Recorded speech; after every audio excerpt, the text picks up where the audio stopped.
and I waited. I waited. I waited. Very big rejection. Why are you worrying yourself so much?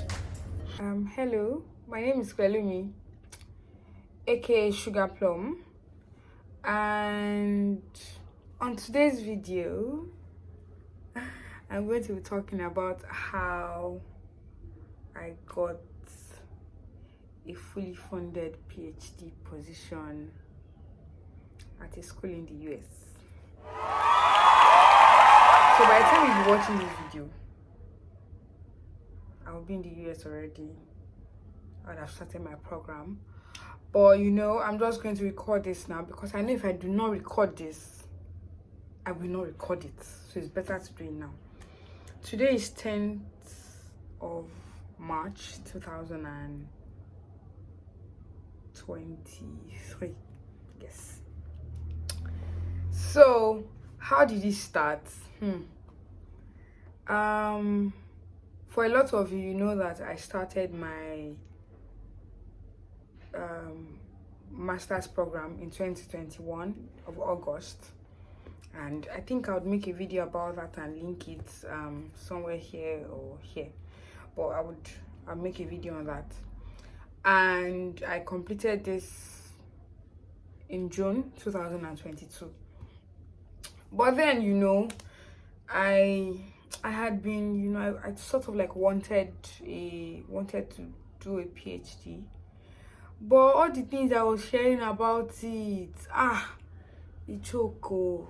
the things I was sharing, I did not actually know if I had the bandwidth to actually do it.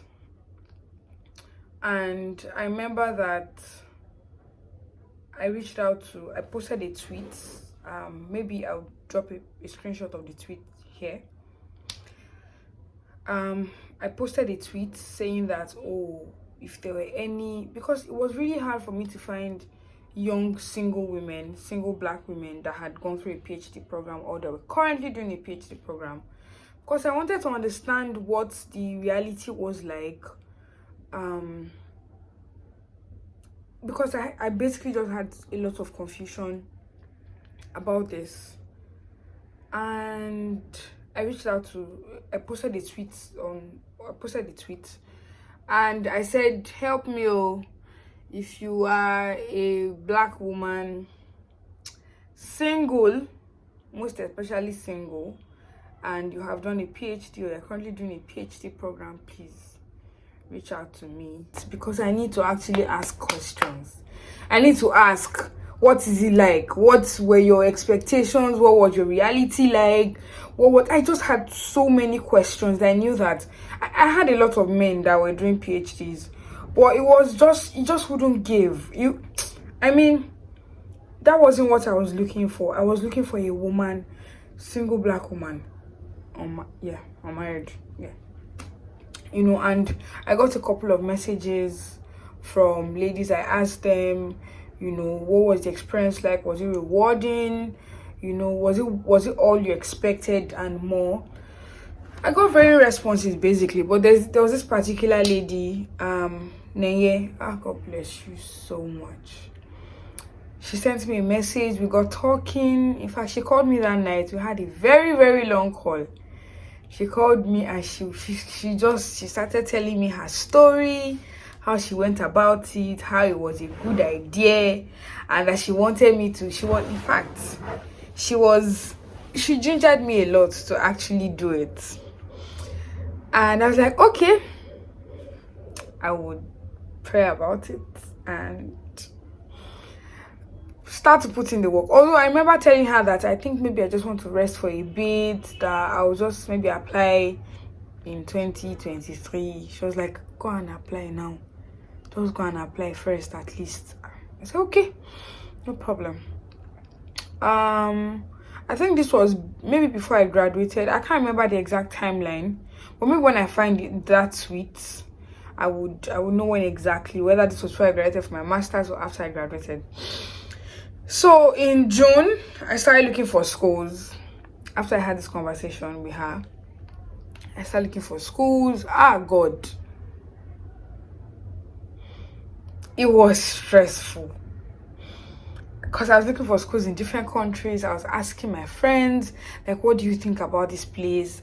What do you because it was also important to also look for schools that were going to offer funding. Not only funding, that had supervisors in the line of what I wanted to do, which was women's sexual and reproductive health or reproductive justice, something around that.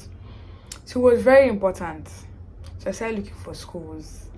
I googled and googled and googled. I checked different countries. I was tired at some point, but I think I streamlined my, because I looked at a bunch of countries. I looked at the US, UK, Sweden. Because I got my master's from Sweden. I looked at Canada. I don't know if I mentioned that already. I looked at Canada, and I think I looked at Australia or something. So I think most of my options were now streamlined to the US, because I didn't find a lot of schools in other places that way. Well, I found one school in Canada, but I sent a code mail, but I never got a response. They only keep sending me newsletters. What do I want to use your newsletter for? So I reached out to, in fact, it was one school at first in the US, but later people were like, don't put all your eggs in one basket, diversify. So like, okay, I'll diversify. So I remember looking, so there's this platform for public health schools in the US, SOPHAS. So that was where I checked and found other public health schools that were going to offer the kind of specialization I wanted. So I found those schools. I sent code mails. I drafted code mails, sent code mails. I think it wasn't just finding the school. I had to find the school first. Then I had to go through their faculty list to make sure I find suitable supervisors. Now, after I did that, after I found like a bunch of them, I had to go through their social media pages. Maybe not social media, their websites and their LinkedIn. Yes, their websites and LinkedIn pages, to basically have an idea of the work they do and their area of focus, to see if we could work together. So I did that, and I found a bunch of supervisors that I felt like I would like to work with. Sent code mails to them. And I remember that this particular school, the school I eventually got in for, the supervisor, at first I sent her an email, but they're very, very busy people. So I had to send a reminder later. A friend of mine was like, just send a reminder, you're not disturbing them. So I sent a reminder to her, and she was apologizing. So like, she's so sorry that she didn't respond, that she was busy. I think it was during break. They were on break. Yes, they were actually on break. I think summer break. So of course everybody will be busy. So she apologized, and we set a meeting and something. So I went back to meet my friend Neye, and she was like, you know what, you have to create, work on a slide, maybe like 2 or 3 pages, something to like, present yourself, because this was sort of like an interview-ish with this supervisor. And I did that. I had a couple of friends help me look through and make sure that, okay, this is good enough now. So I spoke with her. I remember that on the interview day, this was in August. On the interview day, my phone heated up and died. He did not only die, he died and told me that it will not come on until it is cool, because the weather was very hot. I wanted to cry, because this was just a Zoom call. And you cannot even deliver on that. Zoom calls that I've been doing for how long? It was now the day that I was supposed to talk with my future supervisor that now decided to die. Anywho, I think I was off for about 20 minutes or so, but as God will have it, By the time I joined the call back, she was waiting on the call. I was like, thank you, Jesus. Thank you, Jesus. So, I of course I apologized and explained to her, and she was like, if you want to turn off your video, you can't turn off your video, so that it would reduce the amount of, work that your phone is doing. I was like, thank you very much. Well, I continued. I presented what I did, my work, my experience, what I had done, what I'm currently doing, my educational background, my research background, and everything like that. I remember presenting it to her, and I asked her a lot of questions, because prior to that I had gotten a list of questions that you could ask, list of questions that you should ask a PhD supervisor. I had gotten a bunch of them. In fact, it was so long. So I remember asking her those questions, what was it like, how did she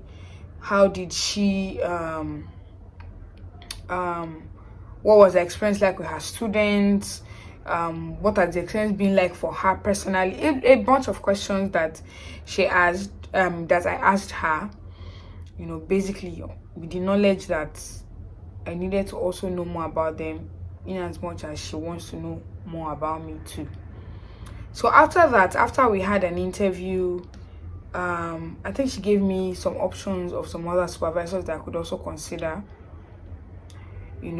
and one other advice that I used to get from a lot of people was that for a PhD program, they would say, follow the money. So follow the money is basically like a phrase for make sure you're going where there's funding, so that it's easy for you to focus on your education while you are there. You don't have to focus on trying to make money or anything like that, because eventually it will reflect on the quality of your eventual work and your mental health, to be honest.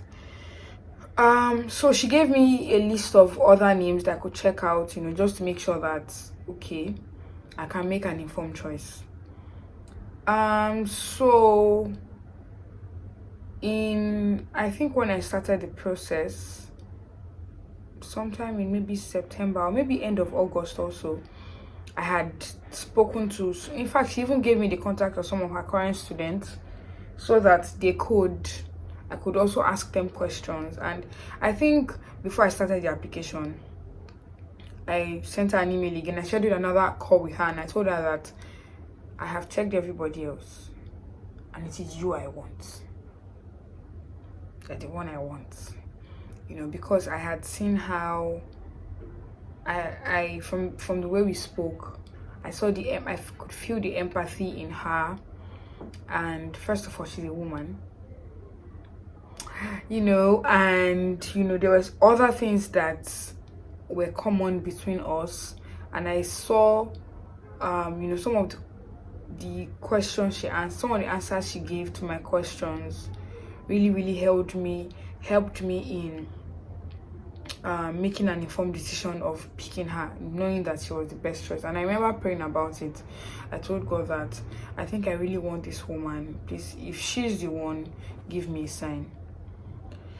So I started the application process on SOPHAS. SOPHAS is a public, just like I said before, SOPHAS is a public health, it's a platform, it's an application platform for public health schools in the US. Although there are other public health schools that are not on SOPHAS, but the bulk of them are on SOPHAS. So I eventually streamlined 3 schools. I think the first school was Indiana School of Public Health, Bloomington. The second one was Johns Hopkins University, and the third one was Washington Brown School in Washington, St. Louis. I hope I'm pronouncing it. I hope I'm calling it well. Those 3 schools, for Washington, I didn't really see a specific supervisor I wanted at that point. So I remember sending an email to the school, and they said, oh, you do not have to have a supervisor beforehand. We'll give you a supervisor when you get in. Okay. For Johns Hopkins, I reached out to a supervisor there, and she told me, oh, when you get in, we'll talk. And I'm like, okay. So then I started the application process, but for the application, you basically need to submit your transcripts. You need to send your transcripts to Wes, your BSc, your masters, all your transcripts, every single thing you have to submit it to Wes. Wes, World Education Services. They'll basically evaluate your transcripts to US standard. Then you submit a writing sample. So the writing sample I submitted was the sample of my thesis for my master's program, and I wrote an SOP, statement of purpose. It took me, I wrote that SOP in one night actually, but it took me weeks to actually finish writing it. Like, I mean, because you have to, I remember the advice I got was write, rewrite. I had some of my friends help me look at the SOP, and they had so many comments. God, at some point I was like, what have I done to myself? I had a bunch of them. I was like, you please help me look at it. You help me look at it. You please, I beg you, God's name. Ojoniti, help me look at it. So I had a bunch of them help me look at it, because I really needed their diverse views and comments on this, because I really needed it to go well, even though at some point I was like, I was feeling, Pelumi, more intelligent than this now. Why didn't you see this comment coming? So anywho, my friends, big shout out to them. They were really, really amazing. Despite their busy schedules, they still helped to review the SOP. So, you know, I wrote one SOP, then I had to now, you know, tailor it to the different schools. Remember that I applied to 3 schools, so I had to now tailor it to the different schools. Some schools wanted very plenty word limits, other ones were just like very small. We don't want too much story, very, very short.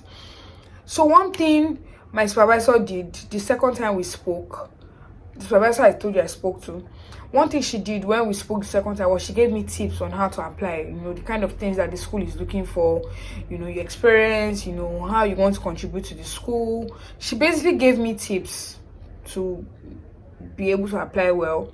And I asked her what the process was like for selection of candidates, and she told me that it was a long process anyways, but you know, they have to do meetings, they will evaluate, they will do this, they will do that. Very, very long process. So I had to call my school, Olabisi Onabanjo in Nigeria. I had to call them because I dreaded going back to meet them again for another transcript. This was the 3rd time I was asking for a transcript. First time was for the hard copy for myself. Second time was for my master's in Sweden. My eyes saw when. 3rd time was for this one, because I had always thought that I would not need to contact them for a transcript again. But God works in mysterious ways. So I had to reach out to them. I registered online. I think it was about 50. I think it's about maybe 50K or so for international. I cannot remember. If I can, I'll try to get it and put it on the screen here. I paid for transcripts. I think it got to West like maybe after a month or so. I paid for West also. I'll put the price here in the caption.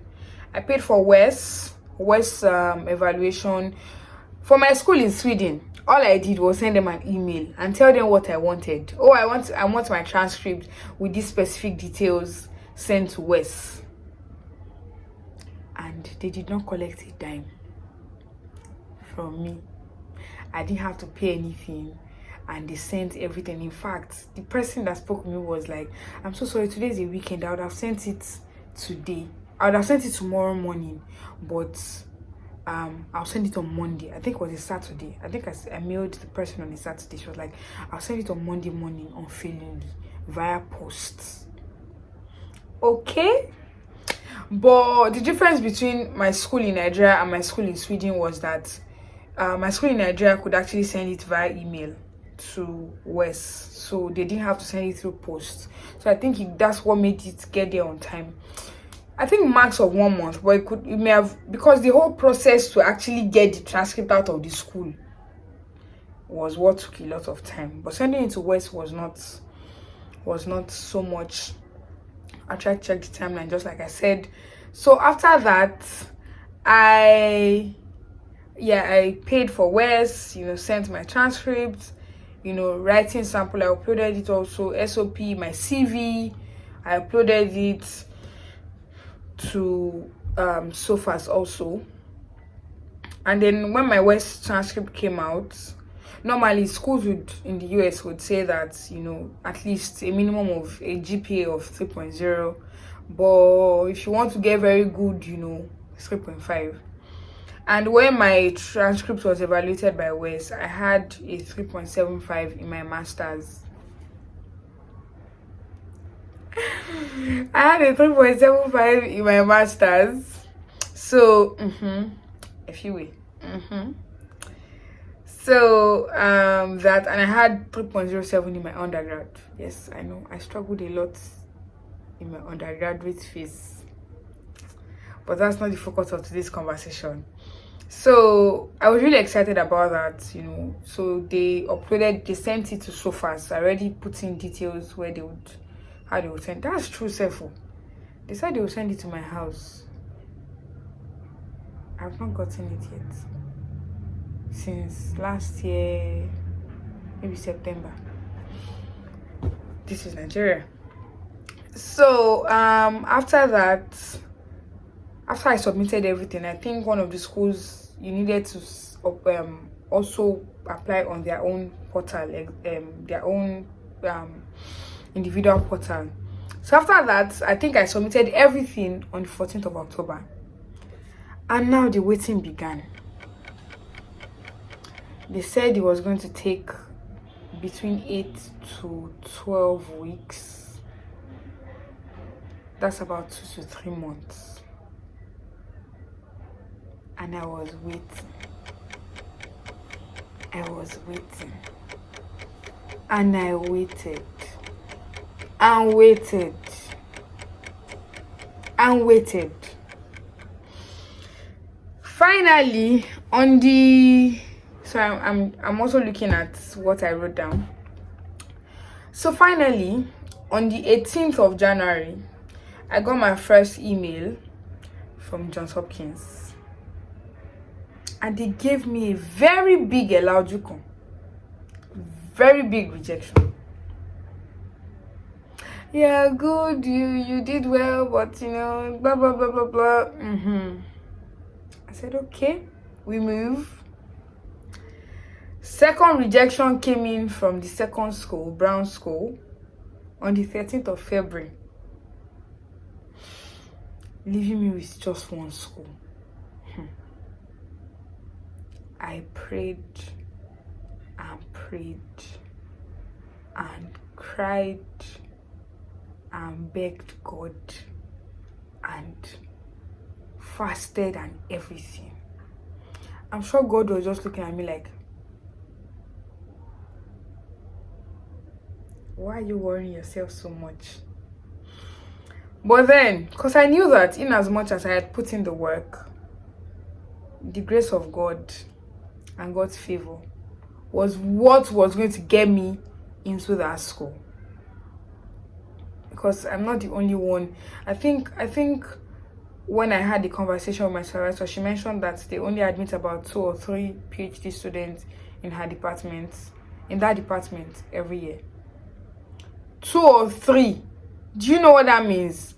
They get applications for maybe like over 20 people every year. And me, here. I'm sure some people will have 4.0 GPA. Some very keen people will have 4.0 GPA. Me, I had 3.7. Basically, I knew that I needed to rely on the grace of God and His favor and His mercies to get into that school. So I waited, I prayed, everything. In fact, January passed, February passed. I was like, what's going on? 12 weeks has passed. Remember that I applied 14th of October. So 15th of November, 1 month. 15th of December, sorry, 14th of November, 14th of December, 14th of January, 14th of February. This was 16 weeks, then 2 extra weeks in February. 18 weeks. 18 weeks. I remember sending the school an email, because that was my last option. I remember sending the school an email on the 3rd of March saying that, oh, I just wanted to confirm that I have not missed out on anything because I haven't heard anything from this school. And they responded around 4:11 p.m. saying that, oh, I haven't missed out on anything, that my application is still under review. I said, okay, let me go back and go on. Because prior to this, every email ping I got, I was always like, I was on edge. I was anxious. On the 3rd of March, 4:54 p.m., while I was talking with one of my friends, Body, and we're consoling each other, we're giving each other hope that, oh, what God will do is, because he was also applying for a PhD program. No, not a PhD program, a master's program in the US. And we're consoling each other that, don't worry, God will do it. Just keep your faith up, keep your faith alive. Don't be shaking, don't be worried. While we were talking and consoling each other, 4:54 p.m., the email came in, but I didn't see it. I think I only saw maybe around 5, after 5, when I was going to end the call with my friend, and I saw, congratulations, admissions. I was like, no. I sat down on the floor and started screaming. I was crying. My sister ran into the room and she was like, what happened? I said, look at this email and read it. At first I had screamed on the phone, with my friend. I told my friend I got in. I'm sure his ear would have been traumatized for my noise. I was like, while I was screaming, I had not ended the call yet though. Later I was like, you know what, I'll call you back later. I called, my sister came in and she was like, what happened? I said, look at this email. Look at it and read it. What is there? And that was how Indiana School of Public Health, Bloomington, chose me for their PhD program in health behavior. And not only did they do that, they also awarded me a student, there's something they called it, they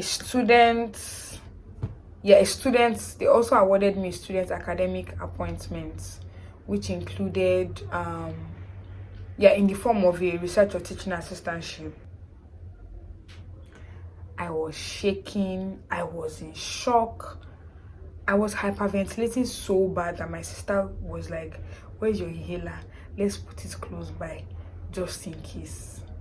I was thanking God, I was praying, I was singing, I was everything. There was like a cocktail of emotions. I remember calling a friend of mine. I was like, oh my God, I got in. And he was in shock. At the time I'm making this video, 10th of March 2023, my friends are still in shock. I am still in shock. I'm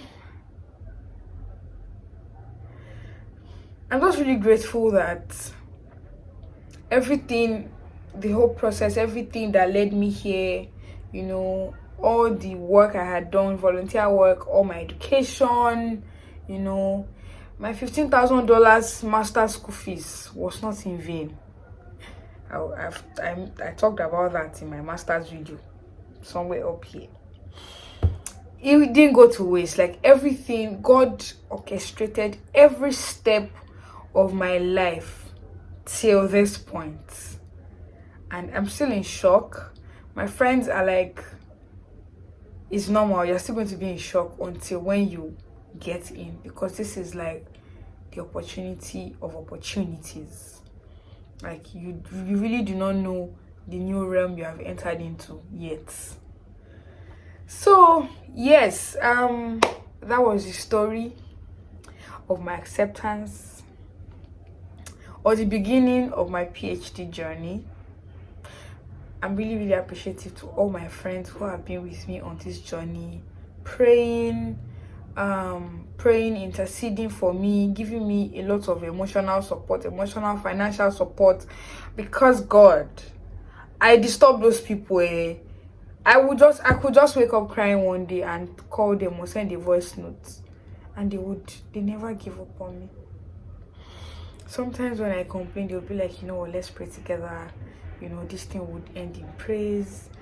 They were really amazing. God really saw me and was like, you know what, you deserve these people. You deserve them. So yes, we have come to the end of this video. And if there are any questions, if there are anything you feel I missed out, or you have any questions, please drop them in the comment section below, and I'll try to get around to answer it. So yes, thank you very much. It's me again, Alesinloye-King, PhD student. No, it's me again, Alesinloye-King, BSc, MSc, CHSC in view, and about to enter PhD. So yes, thank you very much. See you guys later. Bye.